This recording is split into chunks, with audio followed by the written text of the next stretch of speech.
years ago, they hosted us here, and there's some familiar faces, but this community has grown exponentially then since then. I really feel embarrassed to be up here with this crowd because we have such this cornucopia of medical talent and legal talent in this room, and I heard these truncated speeches by Asim Ultra and by Peter McCulloch and Dr. Naputi, and any of them, I would like to listen to all night. I feel like they have a lot more important stuff to say than I do, and I just want to listen and bask in their knowledge and observations. I want to thank them for coming. And there's other doctors here. There's so many important doctors in this room. Dr. Mark Kelly, who's here, who's been a fighter for years and years, and incredibly articulate and courageous. And then a lot of great lawyers too, on the cutting edge, including Mary Holland, who's been here forever, and made all the appropriate sacrifices with her life, getting fired from NYU because of her beliefs, etc. And my law partner, Michael Baum, my other law partner, Scott Street, Michael Baum. Who you stand, Michael? Michael's the attorney that did the Monsanto case.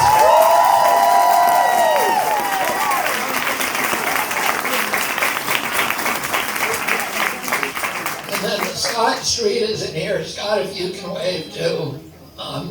Anyway, Scott, many of you know him. He's leading the fight on many of these lawsuits in the state of California. Ray Flores is here, and many other people.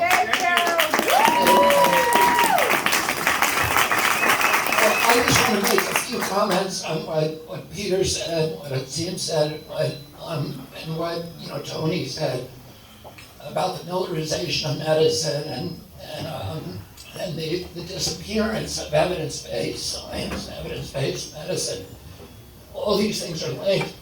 And Mark Kelly, on my way in here, said, when all this is over, I need to talk to you about germ theory. I'm very anxious to hear what you say. I'm by no means a scholar on germ theory, but I see the connection between that and this militarized approach to medicine that ends up being, wedding itself to the ambitions of the security state and becoming an instrument, when medicine becomes an instrument of the ambitions of the security state, and the medical cartel is now inseparable from our military-industrial complex, from the intelligence agencies, and they're all one big predatory organism that is devouring our democracy, that is trampling and absorbing our civil rights, and they've absorbed probably the most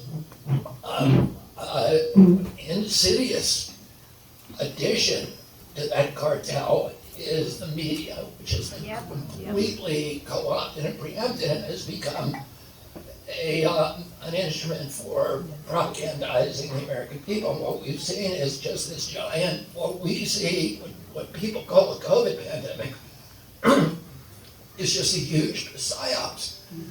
And we're all being brainwashed, where they're using all of these tried and true methodologies for hypnotizing people.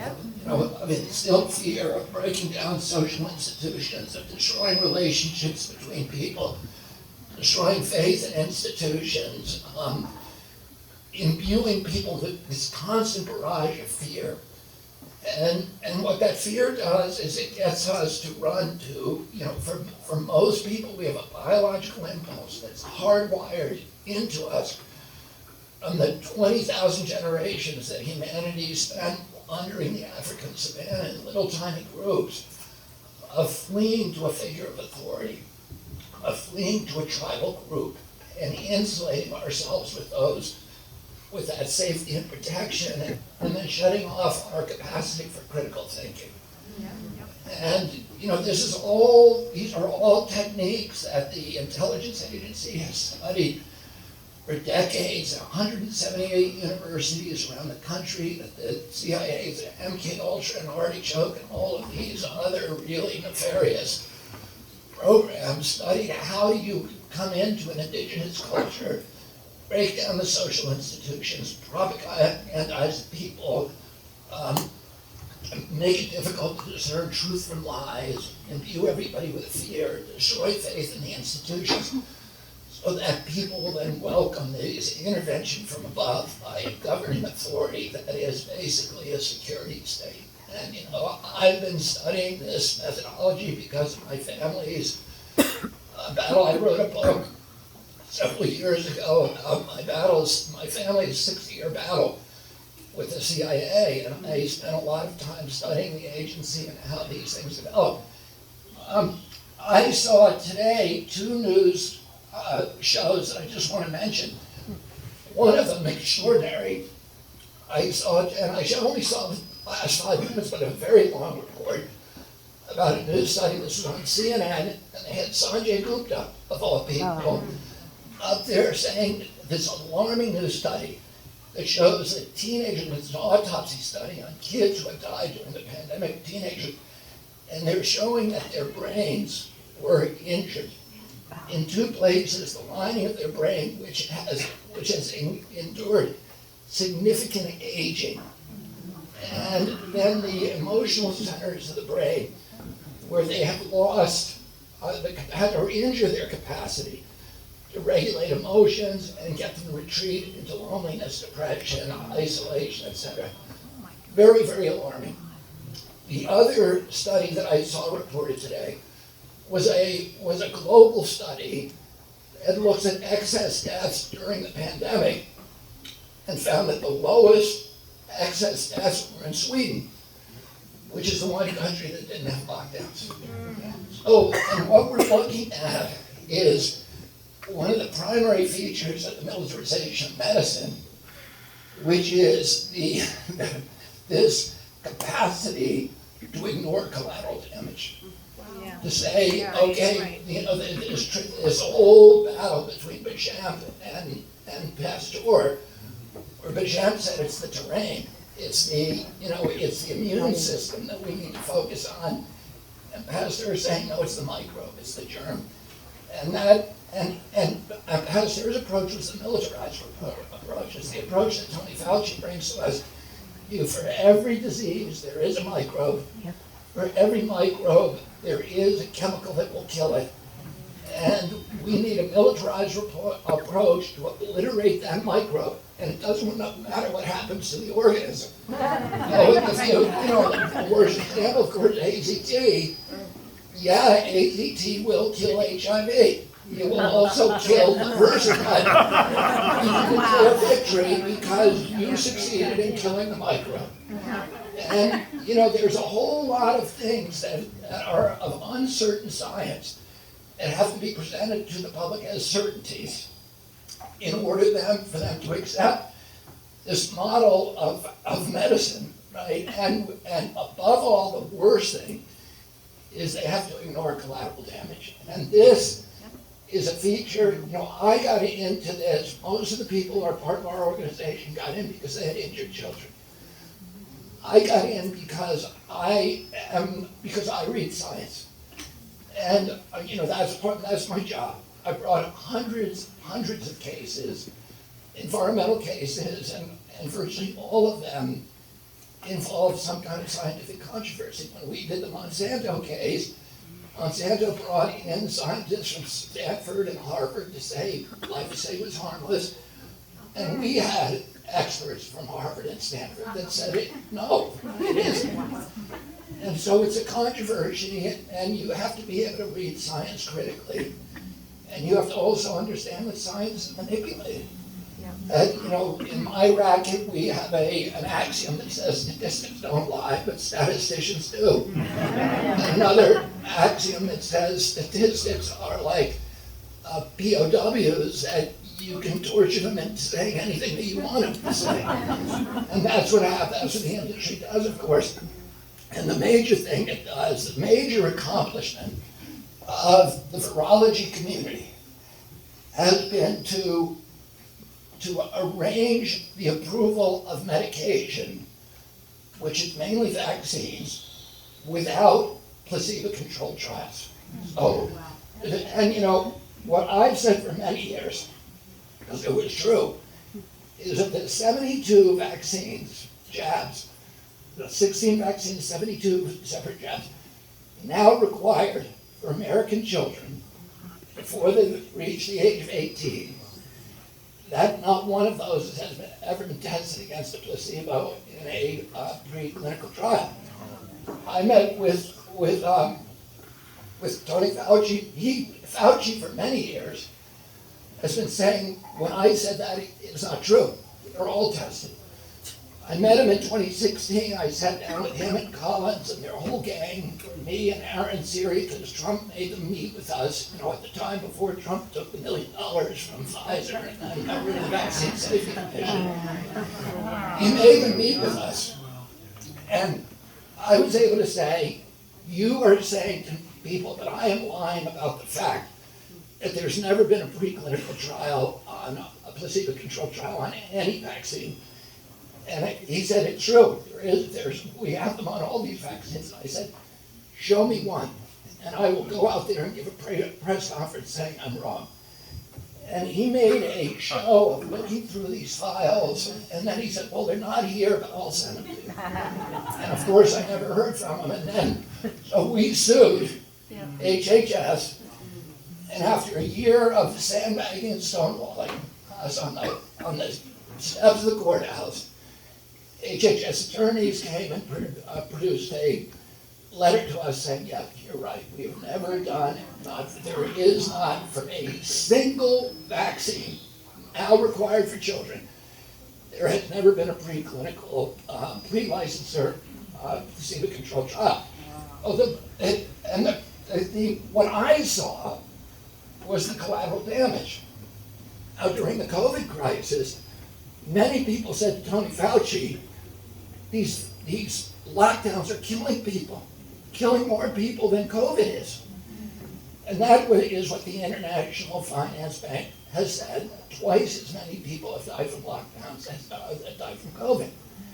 And this data was available at the beginning. The kind of data, the damage that these lockdowns were doing from the beginning was available, and we knew it because it was a whole school back in the 1980s of economics that looked at what unemployment and recession and depression do to life expectancy. And there's a very famous 1982 study that shows for every unemployment point in the US, and this is one where there was only 250 million Americans, there is 37,000 excess deaths from every 1 point of unemployment. And it breaks them down. There's 9,000 for heart attacks and stress, as there's also, in addition to that, 4,400 commitments to mental institutions, 3,300 imprisonments. So there's a long history of really good data for what happens when you take people's jobs away. And when Tony Fauci was asked about that, he said, that's not my job, that's not my responsibility. His responsibility was to kill the microbe. Okay? And what happened to the people was irrelevant. But I saw this very, very early on when I started doing this work, because I was looking at this expansion of the vaccine program, which took place when I was a kid. I got 3 vaccines. My kids got 72 shots. Oh, and the big change happened in 1989. And beginning in 1989, you had this incredible explosion in chronic disease in our country. When Tony Fauci came in 1968, there's very good data from HHS, which at that time was not called HHS, but it was the health department, the Department of Public Health. At that time, they did a study that showed that 6% of Americans had chronic disease. In 1986, when the vaccines were ramping up, another study showed that 11.8% of children had chronic disease. By then, they'd have added the DTP vaccine and the MMR and a bunch of others. And then after '89, by 2006, which is the most recent study by HHS, 54% of children have chronic disease. What are those diseases that began exploding then? There are 3 categories. There's obesity, But there's three major categories. One is neurological, neurodevelopmental diseases, ADD, ADHD, speech delayed, language delayed, tics, Tourette syndrome, narcolepsy, ASD, autism. These are diseases. I had 11 brothers and sisters. I had 71st cousins. I never knew anybody with any of these. I grew up on the spear tip of the movement for rights for people with intellectual disabilities. I was working in Special Olympics every Saturday and Sunday from when I was a kid as a hugger and coach. I never saw anybody from when I was 8 years old. I spent 200 hours during, because my family was immersed in the DNA was, of our family was about caring for people with intellectual disabilities. I had 200 hours in Wasatch Home for the Retarded. When I was in high school, I never saw anybody with autism. Nobody. They did not exist. The data show that at that point in my generation, it was 1 in 10,000. But honestly, I have never met somebody my age with full-blown autism. Somebody who is nonverbal, non-toilet trained, stimming, toe walking, head banging, where are these men at the mall wearing a helmet and diapers? They do not, and they're not, there's no place to put them. They're not locked up somewhere. They do not exist in my generation. The data show 1 in 10,000. In my kids' generation, it's 1 in 34, according to the CDC. So the same thing is true then. So you have those neurodevelopmental diseases. It suddenly exploded beginning in 1980. And when EPA, which is not part of the medical cartel, it is a captured agency, but it's captured by the oil and coal companies, not by pharma. So Congress said to EPA, what year did the autism epidemic start? EPA came back and said it's a red line, 1989. Wow. And, but it wasn't just autism. It's allergic diseases suddenly appeared in 1989. Peanut allergies, food allergies, eczema, anaphylaxis, asthma was around when I was a kid. Today, 1 in every 4 black kids has asthma.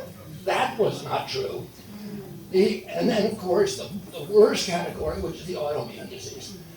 Juvenile diabetes. I never knew anybody with diabetes prior to 1989. Or rheumatoid arthritis, lupus, all of these categories of autoimmunity that suddenly appeared beginning in 1989. Oh, I'm sorry. If you can't hear me, raise your hand. I will. Oh, anyway, so not only that, but all of the diseases that I just mentioned, every single one of them is listed as a side effect of vaccination on the manufacturer's inserts of those 72 vaccines. There's 405 injuries listed. That's the only place that pharma tells the truth. Why? Because the 1986 Act says you can't sue a vaccine company for product liability. The only reason you can sue them is if they know of a side effect and they fail to list it on their manufacturer's insert. Not only that, the law also says that they're not allowed to list it unless FDA tells them, yeah, we think this is a side effect. The science says it is. So all of these chronic diseases that suddenly became epidemic in 1989 are all listed as side effects of vaccines. So I'm not saying they're all coming from vaccines, because our kids are swimming around in a toxic soup right now. That's what we've done to them. Yeah. With glyphosate and atrazine and neonicotinoids and PFOAs and PFASs and the cell phone, Wi-Fi, all of this other crap that we're doing to these kids. And it's just beating their immune systems to death and overwhelming them. And and causing these autoimmune reactions. So what I saw is I run into scientists, doctors who are defending the system and say we got rid of measles. And I'm like, well, there's 20 studies that show if you get measles as a kid, you have a dramatically less of a risk of getting Hodgkin's lymphoma, non-Hodgkin's lymphoma, ovarian cancer, atopic diseases, cardiac disease, etc. And also, we know the MMR vaccine causes seizures, and 1 in every 3,000 seizures is lifetime epilepsy. Yep. Now, you can get a seizure from measles too. So the question is, what they always say is, well, yeah, the vaccine causes these problems. It averts more problems than it causes. And my answer to that is, great, show me some science. Yeah. Show me the study that actually says that. And they cannot show you that study. And listen, I was very lucky. I'm a measles survivor.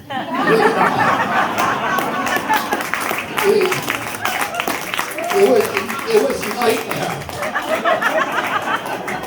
It was a week at home watching Leave It to Beaver. It was horrible. We couldn't go to school for the whole week. So we got rid of it, right? But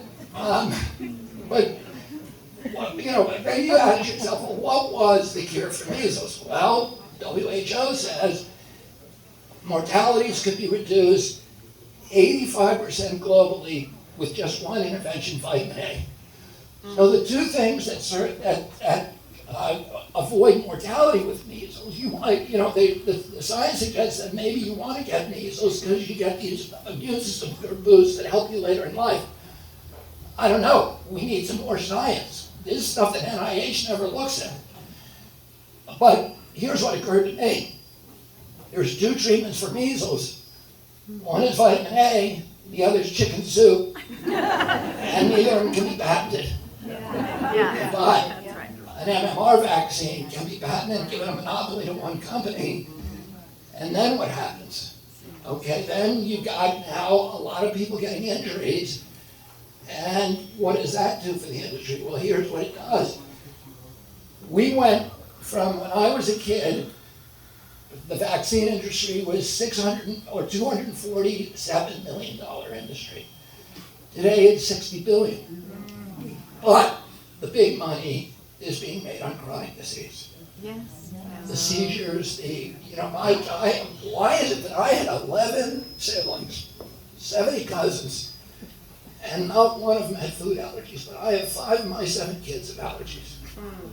And so they need, and they have the $600 EpiPens, and they have the albuterol inhalers and the nebulizers, and then, the Adderall and the Ritalin and all of this crap that we're now dosing our children with because something changed their biology. Something changed their immune systems. And so, this militarized approach, which is we're going to go after that microbe, and no matter what, we're going to wipe it out.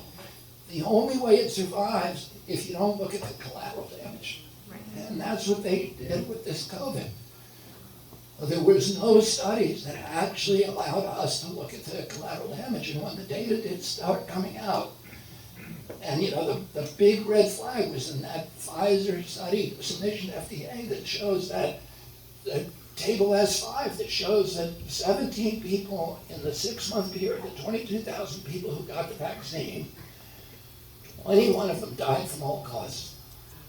And in the placebo group, 22,000 over 6 months, only 17 died. And what that suggests, if you take the vaccine, you're 23% more likely to die. And how are they dying? They were dying of cardiac arrest. So in the vaccine group, there's 1 death from cardiac arrest over that 6-month period. In the placebo, or in the vaccine group, there's 5 deaths. In the placebo group, there's only 1. So they knew what was going to happen. We knew, Asim Ultra says, it surprised him to find this inflammation signal. But they knew it from the outset. They knew what they were doing, and they just had to hide it from us. And now we're seeing it globally. We're seeing these huge spikes in cardiac arrest and excess death that are much greater now than COVID. And then you look at what the lockdowns did to our children. I'm a Democrat, a lifelong liberal, and this response, this countermeasure, was a war on the traditional constituencies of the Democratic Party. It was a war on the working class. It was a war on the poor. It was a war on minorities. And they got devastated. And we saw all the liberal vision that has been, that Democrats have served since the New Deal, of kind of equalizing income and having equality. And all of that was obliterated. So you had a 3.98, so $4 trillion shift in wealth from the American middle class to a new oligarchy of billionaires. We created 500 new billionaires. And by the way, most of them are from Silicon Valley.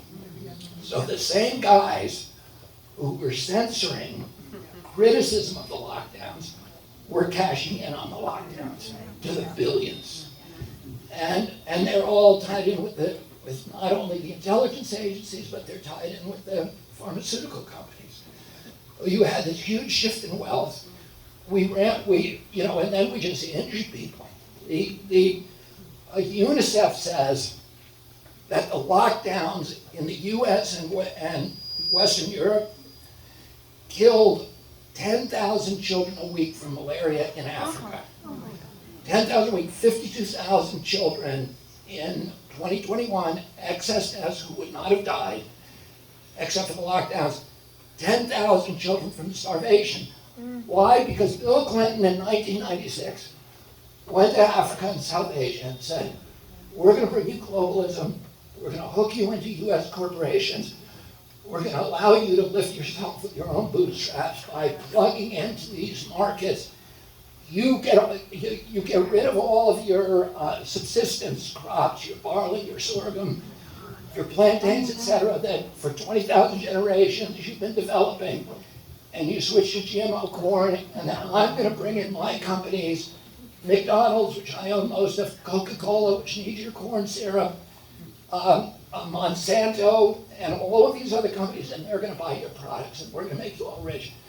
The day that we locked down, all of that GMO corn was rotting on the docks for a year. 10,000 children were starving to death a month. In addition, right here in Venice, the DPW going down and pouring sand on the skate parks. So the skaters all had to go home where the COVID was going to spread. Oh, it was the inverse of medicine. It was, as Peter said, all of the interventions, this could not be an accident. It's an accident if you make a mistake. They weren't making an error. They were doing the inverse of everything that you would want to do if you wanted to save lives, and the people who got hurt worse were blacks. Suicide is now the #1 cause of death among black teenagers. Never before. 51% of American teenagers, 55%, sorry, of American teenagers reported suffering abuse during the 12 months in 2021. That's up from 13%. 11% reported sustained physical abuse, up from 5%, so more than double. We had the masks, the lockdowns, etc., the closures of the schools crippled our kids not only psychologically but also intellectually. Children are now missing their milestones. The Brown University study milestones. And how is CDC handling this? I'll tell you how. 5 months ago, CDC rewrote its childhood milestones, which have been standing for 50 years. So it used to be, up until 4 months ago, it used to be that if a child should be able to walk at 12 months, now it's 18. Oh my.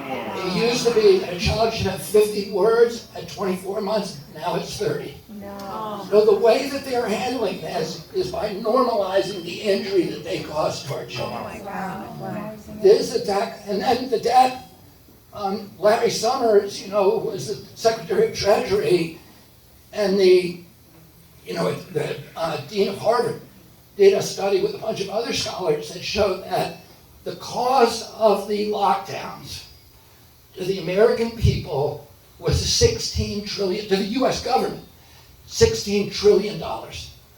That money is going to take generations to pay back. Our children, because of that, are going to lead lives where they have less food, where they have less transportation, where they have inferior health care, inferior police protection, diminished education, and of course, diminished national security and freedom. It is going to beggar generations of our children. It was an attack on all the fundamental, not to say nothing of their attack on the United States Constitution, the Bill of Rights, which were dismantled. They got rid of freedom of religion. They closed every church in this country for a year with no scientific citation, no public hearings or notice and comment rulemaking. They ended freedom of speech in our country. Bizarre that could ever happen. And then they went after the right to petition, the right to assemble by locking us all in our house and fining us for not social distancing. They got rid of jury trials, the Seventh Amendment, which says, it's very simple, the Seventh Amendment says, it's no American shall be denied the right of a trial before a jury of his peers in case of controversy exceeding $25. That's it. There is no pandemic exception. And by the way, there were two pandemics in the American Revolution, malaria epidemic that destroyed the armies of New England, disabled them for a long period, or the Army of Virginia, and another epidemic of smallpox that stopped us. We would own Canada right now. That would be part of the U.S. if it wasn't for the smallpox epidemic that disabled the armies of New England. Because we took Montreal, but we had to withdraw because the troop force was not enough because of the smallpox. And between the time of the end of the Revolution and the time we signed the Constitution, there were a dozen epidemics of smallpox, of yellow fever, of cholera that destroyed large parts of American cities, etc. So they knew all about epidemics. But they didn't put an epidemic exception in the United States Constitution. Yeah. And then they got rid of course, the prohibitions against warrantless searches and seizures. So now we all have to present our medical, information, our private information before we go out or into a government building. And so they destroyed that. They've beggared our country. They've poisoned our children and disabled them. And these are the things we need to fight back about. Yep. And we need to understand who they are and what they're doing to us. We need to articulate it. And I am so encouraged by the level of talent, level of enthusiasm, high level of energy in this room. And I have a lot, I don't make predictions, but I have a lot to hope for. There's 1 billion people on this planet that now know what's going on.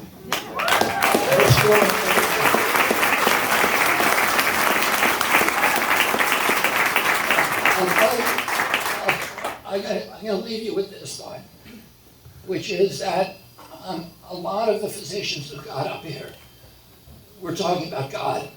Yeah. And that's not an accident, including Tony and many others. And the people, Peter McCullough talked about the people who were drawn to this were people who had injuries or naturopaths, but I would say to you, and most of the people are people who are coming from a spiritual place and have a capacity to an access to wisdom. The word wisdom means knowledge of God's will. And that they're people who, whatever their religious beliefs, whatever their cosmology, whatever their tradition, are trying to live life along the spiritual path. And so they're willing to take the risk, they're willing to sacrifice the goods of the tangible world. And They don't really see this country as a place where everybody comes to build a big pile and that whoever dies with the most stuff wins. They're saying there's something more important and that I'm going to be willing to give my life to this. And a lot of times people say to me, well, you've lost all these things, your relationship with your family, your friends, your access, your power within the Democratic Party, etc. And doesn't that feel bad? And I say, no, it doesn't feel bad. It's a privilege to be part of this movement. It's a privilege that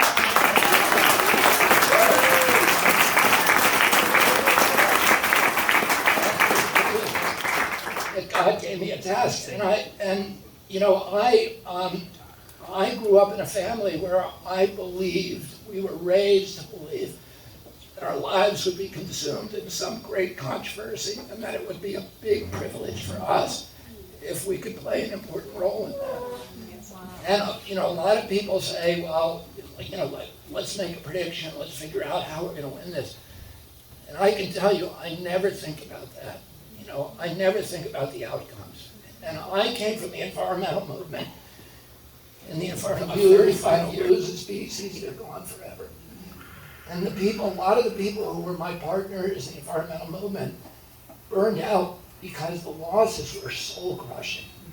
They fight for something, a place, an animal, some value that they believed in, some creature through which the Creator was talking personally to them, and the destruction of that thing crushed their souls. But I learned very early on to let go of the outcomes and to say those are in God's hands. And the only thing I can do is the only thing I have control over is this little piece of real estate inside my own shoes. It's the only thing I control. And I have to wake up every morning and say, reporting for duty, sir. And I have to go out to the foxhole and barricades and fight the fight. And whether we win or lose, I'm going to go down fighting. Yeah.